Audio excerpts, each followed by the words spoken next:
जनतंत्र का जन्म रामधारी सिंह दिनकर, एक्चुअली रामधारी सिंह दिनकर नहीं, याद रखिएगा राष्ट्र कवि रामधारी सिंह दिनकर। कौन? राष्ट्र कवि रामधारी सिंह दिनकर। ये नाम याद कर लीजिए लोग। जो हमारे 10वीं क्लास का हिंदी का किताब कौन सा कविता लिखा है सर?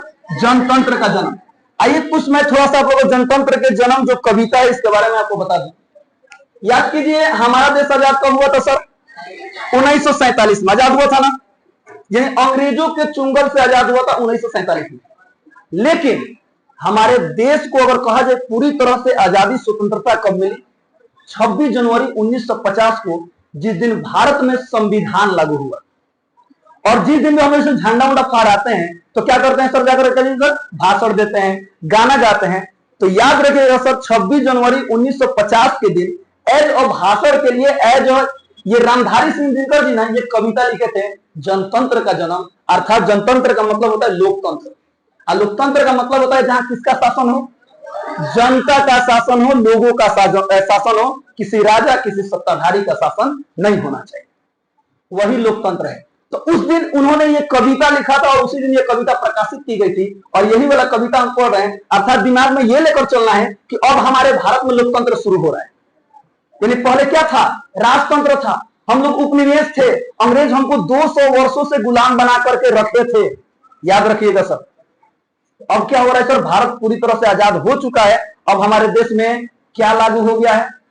लोकतांत्रिक व्यवस्था लागू हो गई है। इसको लेकर के आइए देखते हैं रामधारी सिंह दिनकर ने क्या लिखा है। तो जिस तरह से किताब में सर पहले कवि परिचय होता है, कवि परिचय होता है ना सर, तो पहले खूब बढ़िया से हम लोग रामधारी सिंह दिनकर जी के बारे में जानेंगे। जस्ट रामधारी सिंह दिनकर जी के जानने के बाद इनका पूरा ऑब्जेक्टिव मैंने केवल कवि के बारे में देखिए यहाँ पर रेडी है। एक भी चीज आप लोग का नहीं छूटने देंगे कि एग्जाम में आएगा। बस केवल 50 गुण 50 का होना चाहिए सर, सही होना चाहिए, याद रहेगा। चलिए शुरू करते हैं। चलिए बताइए जनतंत्र का जन्म जो कविता है उसके कवि उसके रचयिता कौन है? रामधारी सिंह दिनकर। मैंने बोला था ना, क्या बोलिए? राष्ट्र कवि रामधारी सिंह दिनकर। ठीक है, यहाँ पर लिख भी दिया गया सर राष्ट्र कवि रामधारी सिंह दिनकर। जीवन परिचय आइए देखते हैं सर इनका जीवन परिचय क्या रहा है। जन्म इनका हुआ था 23 सितंबर 1908 को। कहां हुआ था सर? तो बिहार के बेगूसराय जिला के सिमरिया गांव में हुआ था, याद रखिएगा। ठीक है सर, ये क्वेश्चन बार बार पूछा है। निधन यानी कि रामधारी सिंह दिनकर जी का निधन यानी मृत्यु कब हुई? 24 अप्रैल 1974 को। माता का नाम था मनोरूप देवी, पिता का नाम था रवि सिंह। रामधारी सिंह दिनकर जी हिंदी के महान राष्ट्र कवि थे, याद रखिएगा। रामधारी सिंह दिनकर हिंदी के महान राष्ट्र कवि थे। आपको पता है सर, एक 12 क्लास में आप पढ़ेगा ना, मैं आपको पढ़ाऊंगा अर्धनारीश्वर को चैप्टर है। कौन चैप्टर है सर? अर्धनारीश्वर चैप्टर है। वो चैप्टर भी इन्होंने ने लिखा है, बहुत ही खतरनाक चैप्टर है, याद रखिएगा। अब क्या है उस समय देखा जाएगा, फिलहाल यहाँ पे देखते हैं। शिक्षा एवं कार्य क्षेत्र, आखिरकार ये कैसे पढ़े, कहां पढ़े और कौन कौन से कार्य किए, ध्यान दीजिएगा सर।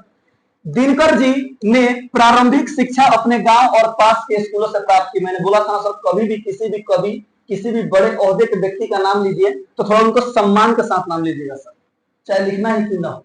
दिनकर जी लिखने में क्या जाता है सर? खाली जी लिखना है। इससे जो कॉपी चेक करने वाले होते हैं वो थोड़ा सा क्या करते हैं सर, मतलब प्रभावित ढंग से उनको लगता है कि वाकई में जो बच्चा है सब बड़ी बढ़िया लिखा है। देखिएगा ध्यान से। 1928 में उन्होंने मोकामा घाट रेलवे हाई स्कूल, याद रखिएगा कौन सा? मोकामा घाट रेलवे हाई स्कूल से मैट्रिक की परीक्षा पास की, उत्तीर्ण की, यानी कि पास की। 1932 में पटना कॉलेज से इतिहास में बीए किया, यानी ग्रेजुएशन जिसको बोलते हैं, इंटर के बाद जो करते हैं 3 साल का और 4 साल का हो गया है। बीए किया, उनका ऑनर्स क्या था? इतिहास था, यानी इतिहास विषय से उन्होंने बीए किया। किस कॉलेज से? बिहार विश्वविद्यालय में हिंदी के प्रोफेसर और भागलपुर विश्वविद्यालय में उप कुलपति के पद पर भी कार्यरत रहे। यानी कि आप देखिए कार्य क्षेत्र क्या है। बिहार विश्वविद्यालय में क्या थे? हिंदी के प्रोफेसर थे। किसके प्रोफेसर थे? यानी हिंदी पढ़ाते थे। आगे देखिएगा। और भागलपुर विश्वविद्यालय में क्या बन गए थे? उप कुलपति, यानी कि उसका सबसे जो मेन आदमी होता है कुलपति, उसको उप कुलपति, एगो मेन होता है कुलपति और उन्हीं के जो साथ होते हैं वो क्या बोलते हैं सर? उप कुलपति। तो वो बने थे। ठीक है, आगे देखिएगा। अब सबसे मेन चीज इनकी प्रमुख कृतियां, यानी इनकी कौन कौन सी रचनाएं हैं जो हमारे रामधारी सिंह दिनकर जी ने किया है, ध्यान से देखिएगा। देखिए, काव्य कृतियां और गद्य कृतियां, याद रखिएगा सर। रामधारी सिंह दिनकर ना कविताओं के साथ साथ गद्य रचना भी करते थे। गद्यकार भी थे। कवि के साथ साथ क्या थे? गद्यकार। कवि कौन होते हैं? जो कविता लिखते हैं। और गद्यकार कौन थे? जो निबंध, कहानी, व्यंग्यात्मक कोई भी बात मतलब लिखते हैं, वो लोग गद्यकार कहलाते हैं। याद रखिएगा, ध्यान दीजिएगा। काव्य कृतियां क्या लिखा गया है सर? प्रणभंग, रेणुका, हुंकार, रसवंती, कुरुक्षेत्र, रश्मि रथी, नील कुसुम, उर्वशी, परशुराम की प्रतीक्षा, हारे को हरिराम, हारे को हरिनाम, ठीक है सर, आदि ये इनकी क्या है? कविताएं हैं। क्या है सर? कविताएं हैं। आगे देखिएगा, गद्य कृतियां इनकी कौन कौन सी है? मिट्टी की ओर, अर्धनारीश्वर, संस्कृत के 4 अध्याय। पता है सर, संस्कृत के 4 अध्याय पर इनको साहित्य अकादमी पुरस्कार मिल चुका है। और उर्वशी पर इनको कौन सा पुरस्कार मिलता है? ज्ञानपीठ पुरस्कार मिला है। याद रखिएगा, ठीक है सर। आगे देखिएगा, काव्य की भूमिका वट पीपल होता है सर। कौन सा पीपल? What people. शुद्ध कविता की खोज, वट पीपल, ठीक है। दिनकर जी की डायरी, कविता की खोज आदि, ठीक है सर। ये सभी इनकी गद्य रचनाएं हैं, यानी कि हो सकता है कि कहानी है, हो सकता है कि कोई निबंध है, हो सकता है किसी प्रकार का उपन्यास है, अलग अलग चीज हो सकता है। सुनिएगा, अब देखिए यहाँ पे पॉइंट लिखा गया है सर, संस्कृत के 4 अध्याय के लिए उन्हें साहित्य अकादमी पुरस्कार मिल चुका है। और उर्वशी के रचना के लिए उनको ज्ञानपीठ पुरस्कार मिल चुका है। ये उनको अवार्ड मिले हैं। और साथ ही साथ भारत सरकार द्वारा, याद रखिएगा सर, ध्यान दीजिएगा, भारत सरकार की ओर से दिनकर जी को पद्म विभूषण, 2 अवार्ड होता है, एगो पद्म भूषण होता है और एगो पद्म विभूषण होता है। हमेशा ध्यान में रखिएगा सर, दिनकर जी को पद्म विभूषण अवार्ड मिला था। किसकी ओर से? भारत सरकार की ओर से। या एग्जाम में ऐसे ही पूछ देता है कि संसद की ओर से दिनकर जी को कौन सा अवार्ड मिला था? कौन सा अवार्ड मिला था? पद्म विभूषण मिला था। याद रखिएगा। विशेषता एवं प्रभाव इनका क्या है? तो सुनिए ध्यान से। दिनकर जी उत्तर छायावाद के प्रमुख कवि हैं। आइए सर, इसके बारे में थोड़ा समय बता रहे हैं। पहले छायावाद के बारे में जानिए, एक्चुअली जान लीजिए, इस तरह से थोड़ा सा अच्छा रहेगा। छायावाद एक सर समय चला था जिस समय साहित्य बहुत ज्यादा लिखे जाते थे। साहित्य, साहित्य समझ ना, जिसमें कहानियां होती है, अच्छी अच्छी बातें जिसमें समाज को प्रभाव डालती हैं, वो साहित्य का क्षेत्र था। यानी साहित्य का समय था शायद 1918 से लेकर के 1936 तक का समय था। छायावाद का समय कब से कब तक था? 1918 से 1936 तक था। और उत्तर लग गया ना, उत्तर का मतलब हुआ वही उस समय के बाद, यानी कि हो सकता है कि 1936 के बाद। तो ये उत्तर छायावाद के प्रमुख कवि हैं कौन? हमारे दिनकर जी। वे भारतेंदु युग से प्रवाहमान क्या लगेगा सर, जो हमेशा निरंतर चलते रहता है, बहते रहता है, राष्ट्रीय भावधारा के एक महत्वपूर्ण आधुनिक कवि हैं। आधुनिक युग के क्या है सर? कवि हैं। दिनकर जी को एक ओजस्वी व राष्ट्रवादी कवि के रूप में जाने जाते हैं। सुनिएगा, यहाँ पे को नहीं रहेगा सर। दिनकर जी एक ओजस्वी व राष्ट्रवादी कवि के रूप में जाने जाते हैं। उनके काव्य में राष्ट्रीयता, वीरता, सामाजिक संदेश तथा श्रेष्ठता का भाव मिलता है। यानी उनकी जो कविताएं होती है वो वीर रस की होती हैं। वीर रस समझ में आ रहा है ना? यानी राष्ट्रीयता उनमें कूट कूट कर भरी होती है। आगे देखिएगा, पौराणिक विषयों व इतिहासों को आधुनिक दृष्टि से प्रस्तुत करना उनकी शैली की विशेषता रही है। याद रखिएगा सब। सुनिए, पौराणिक, या पौराणिक का मतलब जो पुरानी कथाएं हैं, भगवान देवी देवताओं की कथाएं हैं, उन सभी चीजों को, और इतिहास को, इतिहास का मतलब होता है जो चीज बीत चुका है, इन सभी चीजों की तुलना आधुनिक समय से करना और उन सभी से अभी के समय के लोगों को अवगत कराना इनकी विशेषता रही है, इनकी रुचि रही है। आगे देखिएगा, उनकी रचनाएं आधुनिक भारत की चुनौतियों से जूझते हुए समाज को शक्ति और प्रेरणा देती है। क्या देती है सर? समाज को शक्ति और प्रेरणा देते हैं। उनके जितने भी रचनाएं, ये जो कविता पढ़िएगा ना सर, तो लगेगा कि सारा का सारा शक्ति अगर किसी के पास है ना, तो किसके पास है? हमारे पास है। आगे देखिएगा, आइए सर, अभी हमने जितना पढ़ा ना उसमें से कुछ महत्वपूर्ण ऑब्जेक्टिव टाइप्स क्वेश्चन है। ठीक है, चलिए एक एक करके करते हैं। और कुछ लोग उसमें सवाल भी पूछेंगे बीच में, एक एक करके मत बताइएगा, जब पूछेगा तब बताइएगा। ठीक है सर? चलिए सभी लोग बताइए इस क्वेश्चन का आंसर। ठीक है, रामधारी सिंह दिनकर का जन्म कब हुआ था? 23 सितंबर 1908। बहुत बढ़िया। दिनकर जी का जन्म स्थल क्या था? सिमरिया, बेगूसराय, बिहार। ठीक है सर, बिहार के बेगूसराय जिला के सिमरिया गांव में। ठीक है, आगे देखिएगा, बताइए दिनकर जी का निधन कब हुआ था? 24 अप्रैल 1974। अगला बताइए, दिनकर जी की माता का नाम क्या था? मनरूप देवी। तो वो कॉलमिया चेंज कर लेते हैं। अब बताइए, दिनकर जी के पिता का नाम क्या था? रवि सिंह। कौन थे? रवि सिंह। चलिए अगला क्वेश्चन, दिनकर जी ने हाई स्कूल किस वर्ष पास किया था? हाई स्कूल 1928 में। कौन से कॉलेज से? मोकामा घाट रेलवे हाई स्कूल, वही हुआ था, याद रखिएगा। दिनकर जी किस विश्वविद्यालय में हिंदी के प्रोफेसर थे? हिंदी के प्रोफेसर तो कौन सा? बिहार विश्वविद्यालय, याद रखिएगा सर। कौन? बिहार विश्वविद्यालय में थे। ठीक है, अब आगे देखिएगा, दिनकर जी ने किस विश्वविद्यालय में उप कुलपति की भूमिका निभाई थी? भागलपुर विश्वविद्यालय। अब बताइए, दिनकर जी की प्रमुख कृतियों में से कौन सा शामिल नहीं है? कभी भी क्वेश्चन का ऑप्शन अगर टिक कीजिएगा ना तो क्वेश्चन को ध्यान से पढ़िएगा, नहीं पूछा है। बताइए, प्रभंग है कि नहीं है?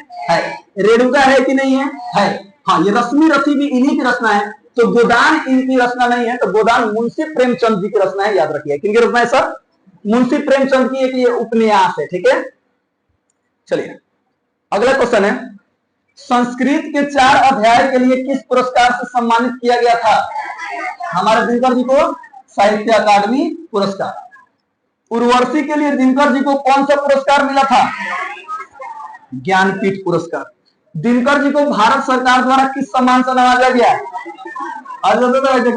बोले थे ना, पद्म भूषण, पद्म विभूषण। कौन सा? पद्म विभूषण, याद रहेगा। आगे देखिए, दिनकर जी की काव्य शैली कैसी थी? पढ़िए, प्रेमात्मक, वीर रस प्रधान, हास्यपूर्ण या आध्यात्मिक? वीर रस प्रधान। आगे देखिएगा, दिनकर जी की गद्य रचनाओं में कौन सी शामिल है? गद्य रचना में इनमें से कौन सा शामिल है, ये बताना है। चलिए बताइए, मिट्टी की ओर, गीतांजलि, गोदान की तमस? मिट्टी की ओर दिनकर जी की रचना है। गीतांजलि किनकी है पता है? रविंद्रनाथ टैगोर की है। किनकी है सर? रविंद्रनाथ टैगोर की। और गोदान किनकी है? मुंशी प्रेमचंद। तमस कोई भीष्म सहानी करके हैं, उनका रचना है, याद है। तो ये सब नहीं पूछेगा आपके एग्जाम में, हाई पूछेगा मिट्टी की ओर। ठीक है, आगे देखिए, दिनकर जी को हिंदी साहित्य में किस रूप में जाना जाता है? राष्ट्र कवि के रूप में जाना जाता है। अब हमारा कविता शुरू हो रहा है, पाठ शुरू हो रहा है, जनतंत्र का जन्म। ध्यान से देखते चलिए। पहले देखा जाए सर, पाठ परिचय लिखा गया है कि आखिरकार इस पाठ में क्या कवि का संदेश है, क्या कहना चाहते हैं। चलिए सुनिए ध्यान से। कवि दिनकर जी ने इस कविता में स्वतंत्रता के बाद, मैंने बोला था ना 26 जनवरी 1950 को ये चूंकि ये उन्होंने कविता पढ़ा था, स्वतंत्रता के बाद भारत में जनतंत्र, जिसको हम लोकतंत्र भी कहते हैं, के जन्म का वर्णन किया है। कवि यह संदेश देना चाहते हैं कि जनतंत्र केवल सत्ता परिवर्तन नहीं है। हेलो, लोकतंत्र में केवल सत्ता बदल जाना यही लोकतंत्र नहीं है, बल्कि यह जनता की शक्ति और उसकी भागीदारी का उत्सव है। जनता के शक्ति के ही आधार पर कोई नेता चुनकर जाता है जी। जिसको जनता ज्यादा वोट करती है वही व्यक्ति हमारे लिए 5 साल के लिए क्या करता है सर? कार्यरत रहता है। आगे देखिएगा, असली ताकत राजा या शासकों में नहीं है। सुन लीजिए, असली ताकत राजा या शासकों में नहीं है, बल्कि जनता में होती है। जनतंत्र यानी लोकतंत्र तभी सफल होगा जब जनता खुद जागरूक होकर अपनी शक्ति पहचानेगी और शासन में सक्रिय रूप से भाग लेगी। भाग लेगी माने भाग नहीं लेगी, यानी उसमें शामिल होगी। समझ में आया? याद रखिएगा। आखिरकार सर, हम जो जिस भारत में रह रहे हैं, जिस दिन से युवा जग गया ना, उस दिन से भारत का पूरा सिस्टम सुधर जाएगा। याद रखिएगा, युवा में आप लोग हैं, है कि नहीं है? पूरा सरकार को बदल कर रख देंगे कि ना, अगर हम लोग के मन के मुताबिक काम नहीं होगा तो।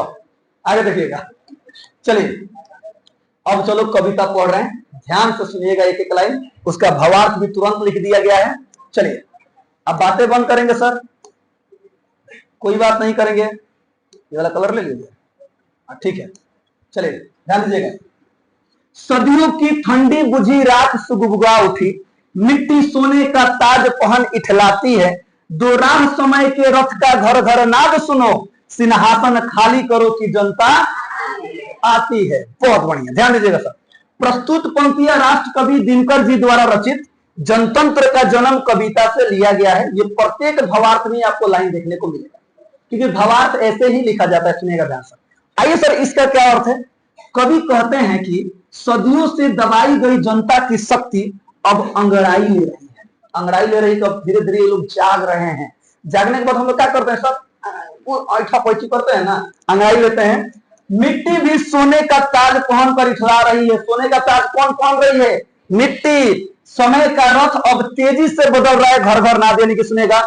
समय का रथ तेजी से क्या सर बदल रहा है और उसकी गर्जना सुनाई दे रही है। आगे देखिएगा,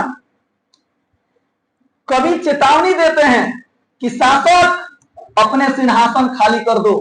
यानी ए व्यक्ति लोग, ए राजा लोग, हाँ राजा जी जो पहले थे ना, राजा जी लोग, हाँ ए राजा लोग, आप लोग जो सत्ता पे हैं, गद्दी पे, अब खाली कीजिए। क्यों खाली कीजिए? तो शासक अपने सिंहासन खाली कर दे, क्योंकि अब जनता आगे बढ़ रही है और सत्ता जनता के हाथों में आने वाली है। क्योंकि हम लोग क्या हो गए सर, आजाद हो गए हैं और हमारा भारत देश लोकतांत्रिक देश बन चुका है। लोकतंत्र में हम लोग जी रहे हैं। वाह, खत्म होता है। आगे देखिएगा सर, आगे देखिएगा, जनता प्रश्नवाचक चिन्ह। जनता क्या है सुनिएगा ध्यान से, बता रहे जनता क्या है सुनिए। जनता, हाँ मिट्टी की अबोध मूर्तें वही, यानी जनता जो है मिट्टी की अबोध मूर्तें है। सुनिएगा ध्यान से, पहले पढ़ते हैं। जनता, हाँ मिट्टी की अबोध मूर्तें वही, जाड़े पाले की कसक सदा सहने वाली, जब अंग अंग में लगे सांप हो चूस रहे, तब भी न कभी मुंह खोल दर्द कहने वाली। इतनी वेदना, इतनी पीड़ा के साथ हम लोग रहे हैं ना सर, दर्द सह लेते थे, लेकिन हम लोग तकलीफ किसी के साथ साझा नहीं करते थे, नहीं बोल पाते थे, मजबूर थे। आगे देखिए, लेकिन अब यहाँ पे क्या करें, तो वही बात सर, प्रस्तुत पंक्तियां राष्ट्र कवि दिनकर जी द्वारा रचित जनतंत्र का जन्म कविता से लिया गया है। यहाँ कवि जनता के धैर्य और सहनशीलता का वर्णन करते हैं। किसका वर्णन करते हैं सर? धैर्य और सहनशीलता। जनता वही है जो हमेशा ठंड, यानी ठंड मौसम, यानी किस मौसम का जिक्र किया गया है? सर्दी के मौसम में, ठंड का मौसम का जिक्र किया गया। सुनेगा, जनता वही है जो हमेशा ठंड, भूख और पीड़ा सहती रही, फिर भी कभी अपनी पीड़ा का वर्णन नहीं किया। शोषण करने वाले लोग, अंग्रेजवा सुनिएगा, शोषण करने वाले लोग उसका खून चूसते रहे, लेकिन जनता चुपचाप सहती रही। आगे देखिएगा, लेकिन अब कभी क्या कह रहे हैं सर, फिर कह रहे हैं जनता, अरे जनता, हाँ लंबी बड़ी जीभ की वही कसम, जनता सचमुच ही बड़ी वेदना सहती है। सो ठीक मगर आखिर इस पर जनमत क्या है प्रश्न गुड, जनता इस पर क्या कहती है। सुनिएगा ध्यान से, वही प्रस्तुत पंक्तियां राष्ट्र कवि दिनकर जी द्वारा रचित जनतंत्र का जन्म कविता से लिया गया है।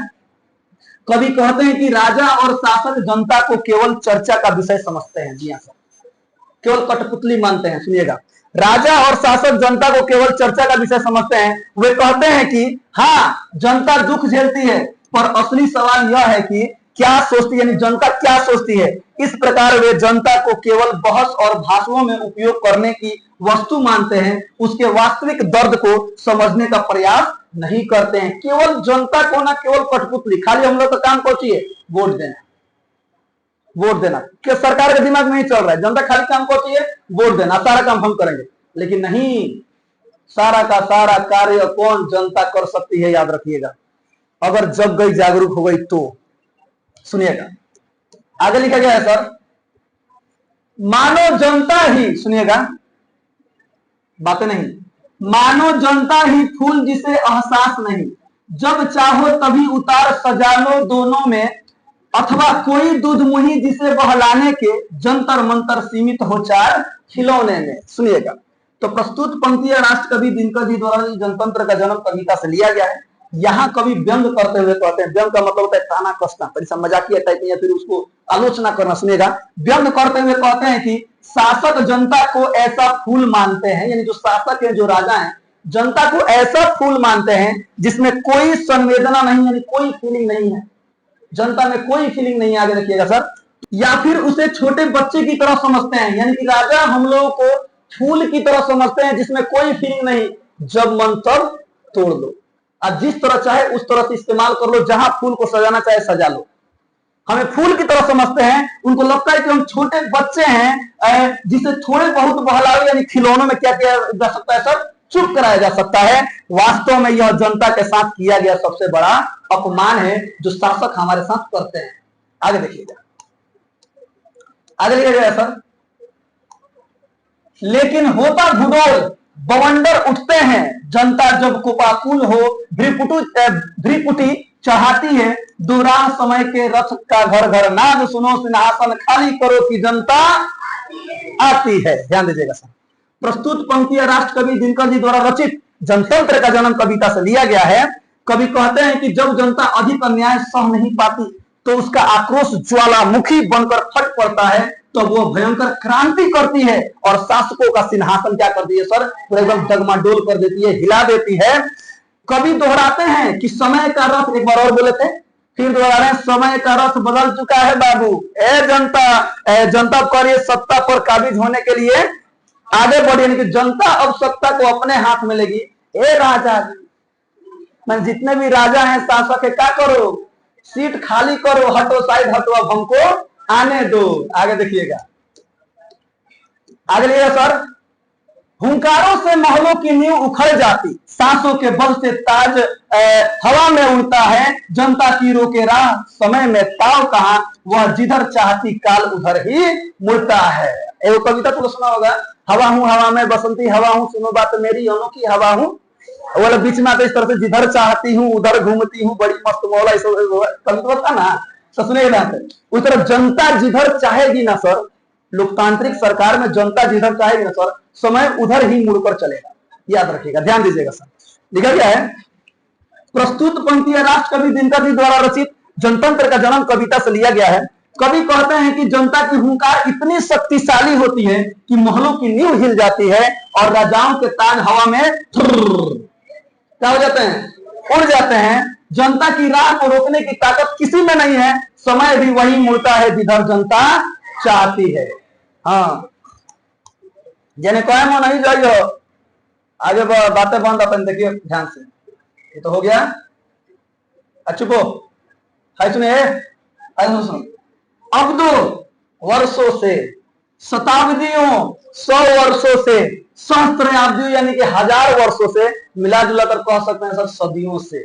अब्दों का मतलब होता है सालों से, वर्षों से 1 से 4 साल 5 साल, शताब्दियों का मतलब होता है 100 साल, और सहस्त्राब्दी का मतलब क्या होता है सर, 1000 साल। याद रखिएगा, सुनिएगा, अब 2 शताब्दियों सहस्राब्द का अंधकार बीता, गवाक्ष अंबर के दहके जाते हैं, यह और नहीं कोई जनता के स्वप्न अजय, चिरते तिमिर का वक्ष उमड़ते जाते हैं। तिमिर माने क्या होता है, अंधेरा होता है, तिमिर माने अंधेरा। आपको परिवादी शब्द मैंने लिखवाया था, जाकर देखिएगा।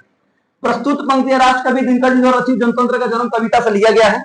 कवि कहते हैं कि सदियों से चला आ रहा अंधकार अब समाप्त हो रहा है, सदियों से चला आ रहा अंधकार अब समाप्त हो रहा है, आकाश के द्वार प्रकाश से भरते जा रहे हैं। यह प्रकाश जनता के अजय स्वप्न, अजय यानी जिसे जीता नहीं जा सकता था, यानी हमें लगता था कि हम ये नहीं कर पाएंगे, अब वो सभी सपनों का भी जो अब अंधकार को चिरते हुए उजाले में परिवर्तित हो रहे हैं। अर्थात अब हमारा सारा का सारा सपना क्या हो रहा है सर, साकार हो रहा है, क्योंकि हम किस में आ गए हैं, तो लोकतंत्र में आ गए हैं। आगे देखिएगा, लिखा गया है सर, सबसे विराट जनतंत्र जगत का आ पहुंचा।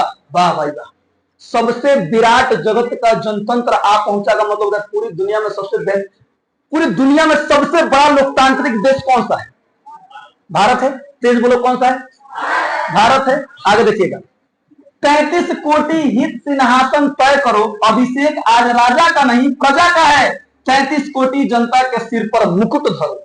सुनिएगा, 33 कोटि का मतलब है 33 करोड़, कितना, 33 करोड़। शायद उस समय लगभग भारत की जनसंख्या कितनी थी सर, लगभग 33 करोड़ थी। कितनी थी बेटा, लगभग 33 करोड़ थी। वही कर रहे हैं कि अब जितने भी राजा जाओ और इन जो 33 करोड़ की सभी के सभी जनता है, इनके लिए सिंहासन तय करो और इनके सिर पर क्या करो, मुकुट धरो। देखिए क्या कहा जा रहा है सर, तो प्रस्तुत पंक्तियां राष्ट्र कवि दिनकर जो रचित जनतंत्र का जन्म कविता से लिया गया है।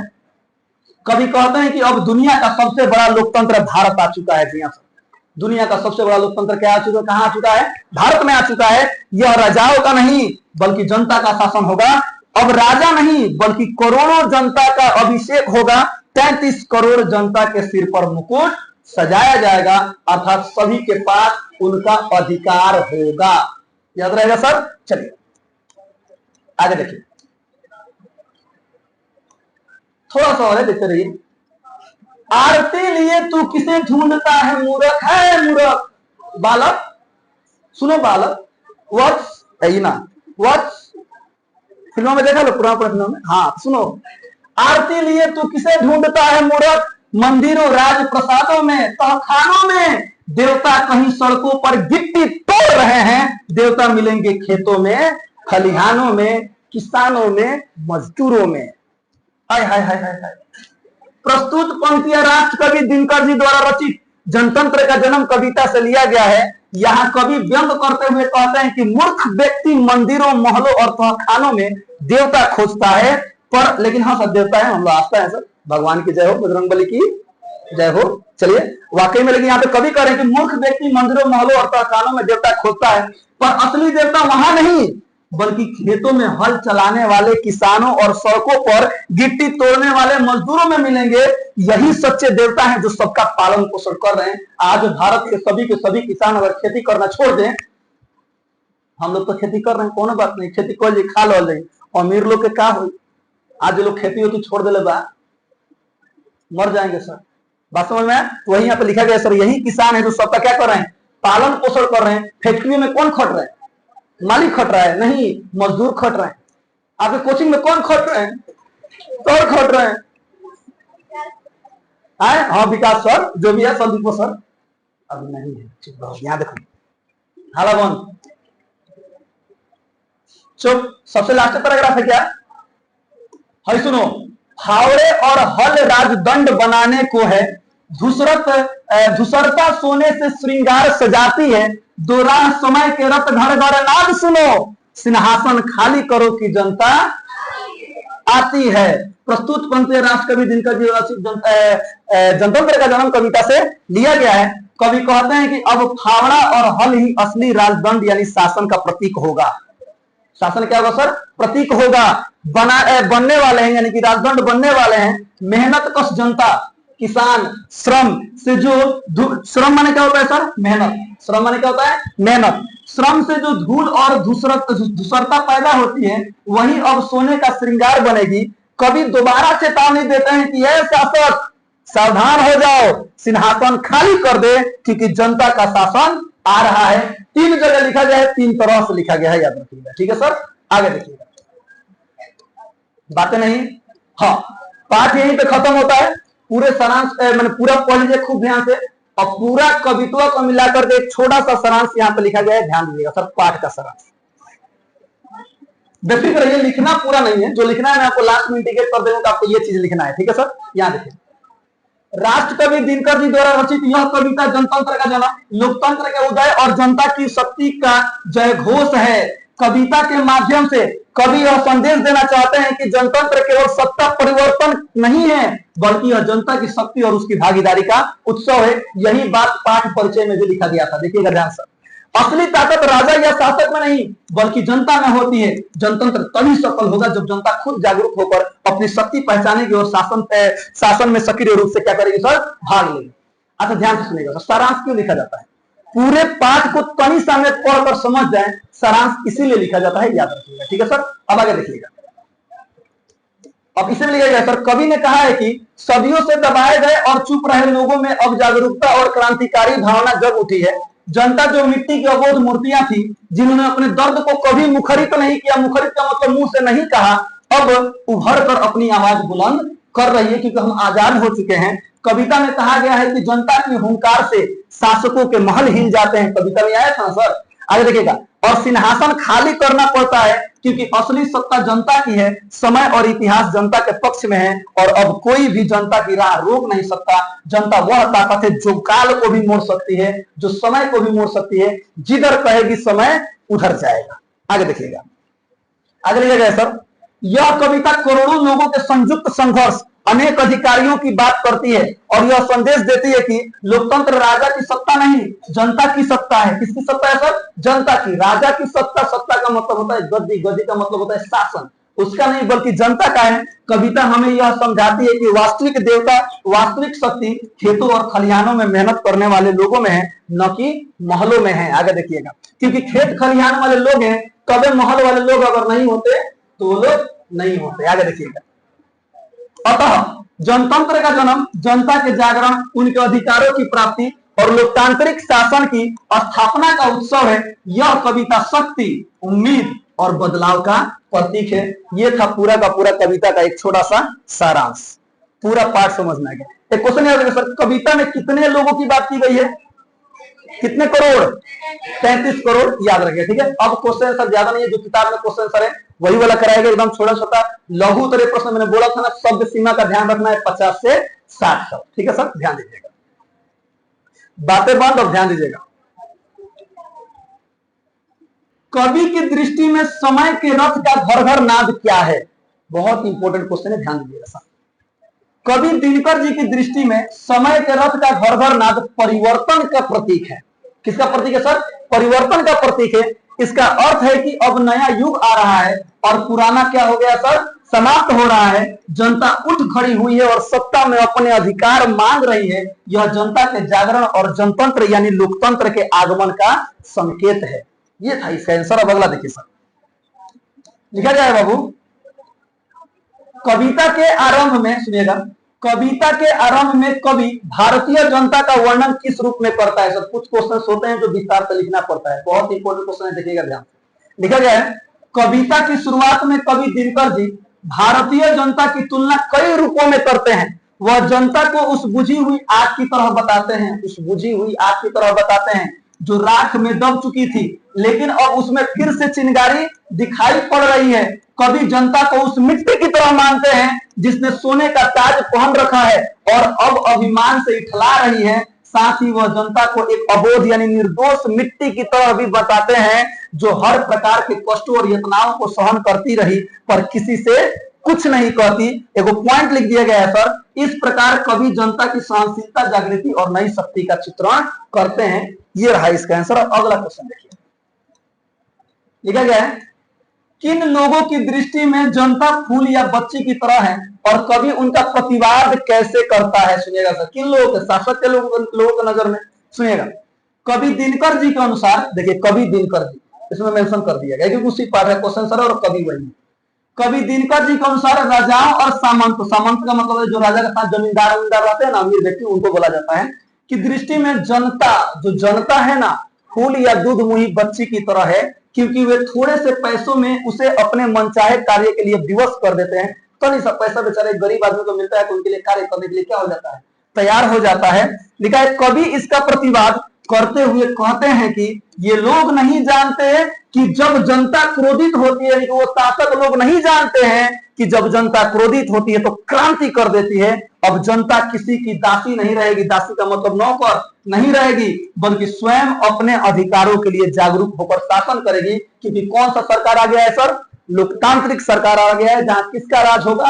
केवल जनता का राज होगा। आगे देखिएगा, कभी जनता के स्वप्न का किस तरह चित्र खींचता है? सुनिएगा, जो जनता का सपना है, स्वप्न है, किस तरह से खींचता है? अजय, अजय स्वप्न आया था ना सर, जो कभी जीता नहीं जा सकता था, लोगों को लगता था हमारा ये पूरा नहीं होगा, अब वो भी चीज पूरा हो रहा है। ध्यान दीजिए, कभी दिनकर जी जनता के स्वप्न को अत्यंत भव्य और उत्साहपूर्ण बताते हैं। उन्हें ऐसा प्रतीत होता है जैसे राज्य अभिषेक किसी राजा का नहीं बल्कि जनता का हो रहा हो। जनता का स्वप्न अजेय है क्योंकि उसका हृदय अंधकार को चीरकर आगे बढ़ रहा है। उसकी छाती विजय के गर्व से फुली हुई, उसकी छाती, कौन सी सर? उसकी छाती यानी जनता की छाती एकदम, देखते हैं ना जो कोई बढ़िया काम एकदम सीना चौड़ा करके लोग चलते हैं यार। आगे देखिएगा, तो उसकी छाती विजय के गर्व से फुली हुई है। जनता को महसूस हो रहा है कि अब सबसे बड़ा जनतंत्र आने वाला है, यानी लोकतंत्र आने वाला है, गणतंत्र आने वाला है, जिसमें शासन किसका होगा?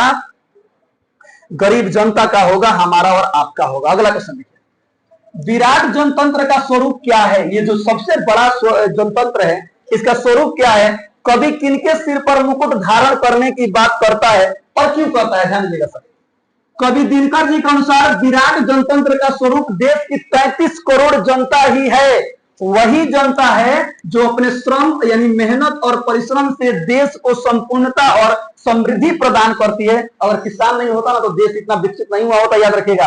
कवि कहता है कि अब मुकुट राजा या किसी विशेष वर्ग के सिर पर नहीं होगा बल्कि जनता के सिर पर रखा जाना चाहिए। इसका कारण यह है कि वास्तविक शक्ति उन्नति का आधार जनता ही है। वही खेतों में अन्न उपजाती है, कारखानों में उत्पादन करती है और अपने श्रम से देश की नींव क्या करती है सर? मजबूत करती है। इसलिए कवि जनता को ही सबसे बड़ा शासक और जनतंत्र का वास्तविक नायक मानता है। अगर जनता नहीं होती तो कोई बड़ी बड़ी कंपनियां चलती? कभी भी नहीं चलती, याद रखिएगा सर। अब आगे देखिए, अगला क्वेश्चन है और ये लास्ट क्वेश्चन है। कवि की दृष्टि में आज के देवता कौन है और वे कहां मिलेंगे? ध्यान से सुनेगा सर। कवि दिनकर जी की दृष्टि में आज के असली देवता कोई मंदिरों या मूर्तियों में नहीं, बल्कि वे देश के मेहनत कश और गरीब जनता है। ये देवता वे लोग हैं जो अपने श्रम और पसीने से देश की उन्नति व समृद्धि का मार्ग प्रशस्त करते हैं। वे किसी सड़क पर पत्थर तोड़ते हुए, खेतों में हल चलाते या बुआई करते हुए तथा खलिहानों में अन्न कूटते व अनाज संभालते हुए मिलेंगे। कवि का कहना है कि हमें सच्चे देवता इन्हीं श्रमिकों और किसानों में दिखाई देंगे, क्योंकि यही लोग राष्ट्र की कौची है, रीढ़ है, याद रखिएगा। क्योंकि ये नहीं होते तो भारत नहीं होता शायद। आगे देखिएगा, ध्यान दीजिएगा, कविता का मूल भाव क्या है? हेलो गाइस, कविता का मूल भाव, आखिरकार कविता का मूल भाव क्या है? ध्यान दीजिएगा, कविता का मूल भाव है कि जनतंत्र जनता की जागरूकता और उसकी शक्ति का प्रतीक है सर। आखिरकार जनतंत्र जो है, लोकतंत्र किसके लिए है? जनता के लिए है, उसका प्रतीक है। असली ताकत राजा या शासक में नहीं, बल्कि जनता में होती है। जब जनता जागती है तो वही शासन की मालिक क्या होती है सर? बन जाती है, बनती है। आगे देखिएगा,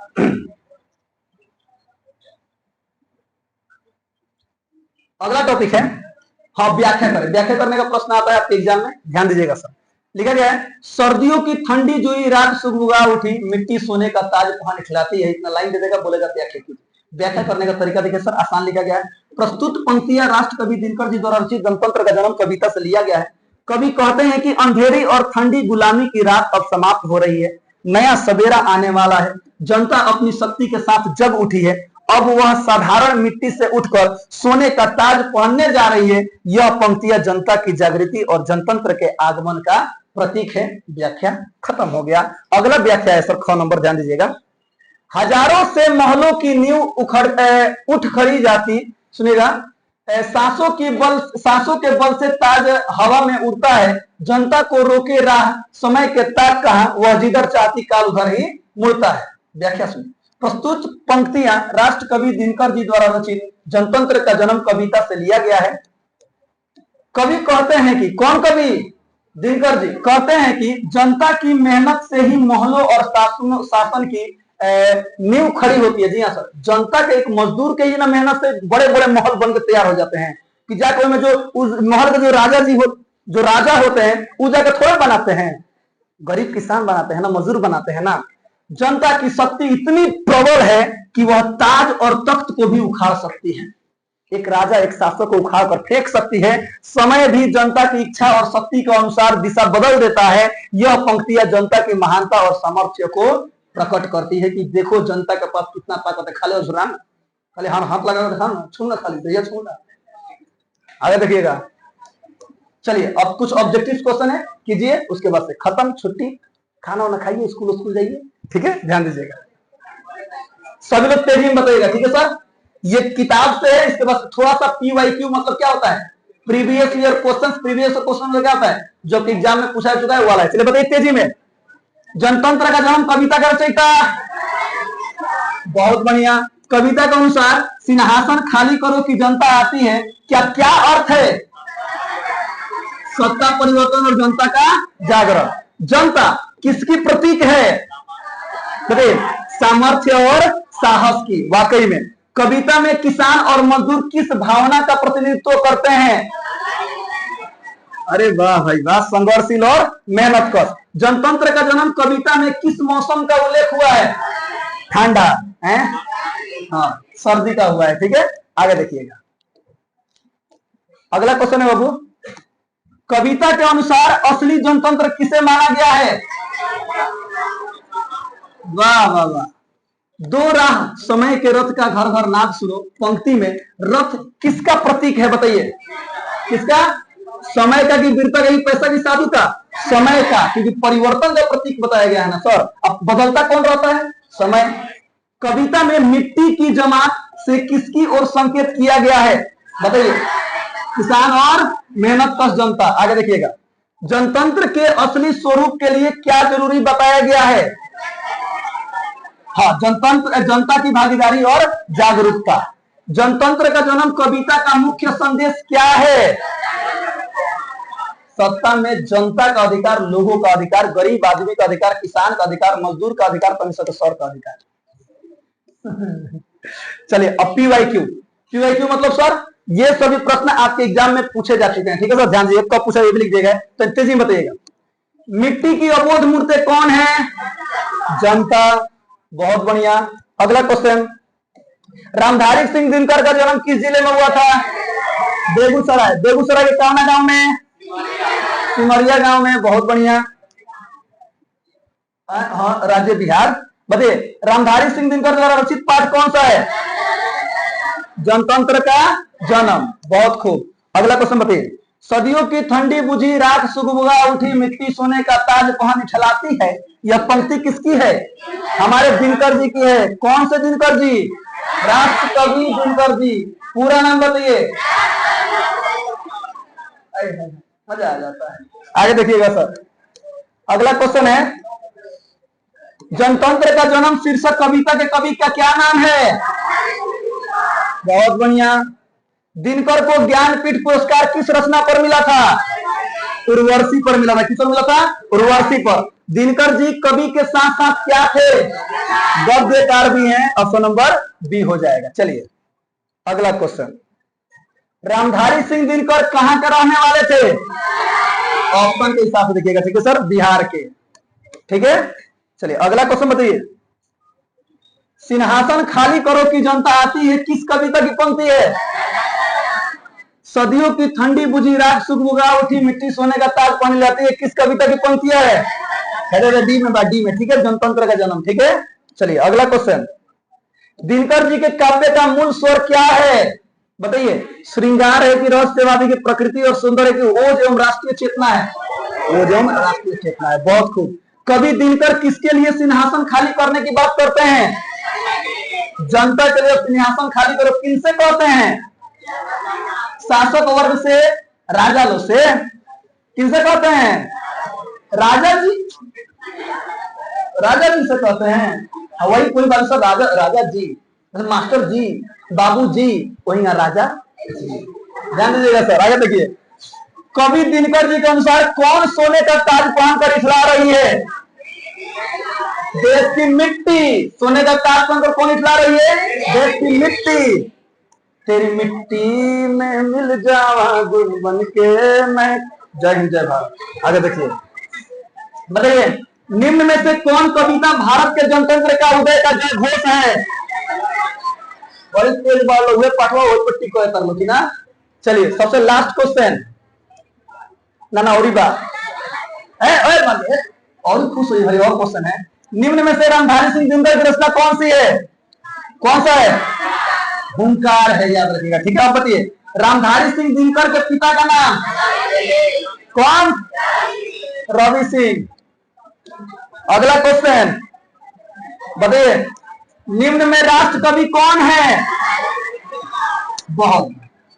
इस तरह से हम लोगों ने कवि परिचय पढ़ा, उनका ऑब्जेक्टिव पढ़ा, पाठ परिचय पढ़ा, पूरा पाठ का एक एक खंड का भावार्थ पढ़ा, सारांश पढ़ा, क्वेश्चन आंसर पढ़ा, और पूरा का पूरा पाठ का हम लोगों ने ऑब्जेक्टिव क्वेश्चन पढ़ा, पीवाईक्यू पढ़ा, मिला सब पढ़ हम लोगों ने खत्म।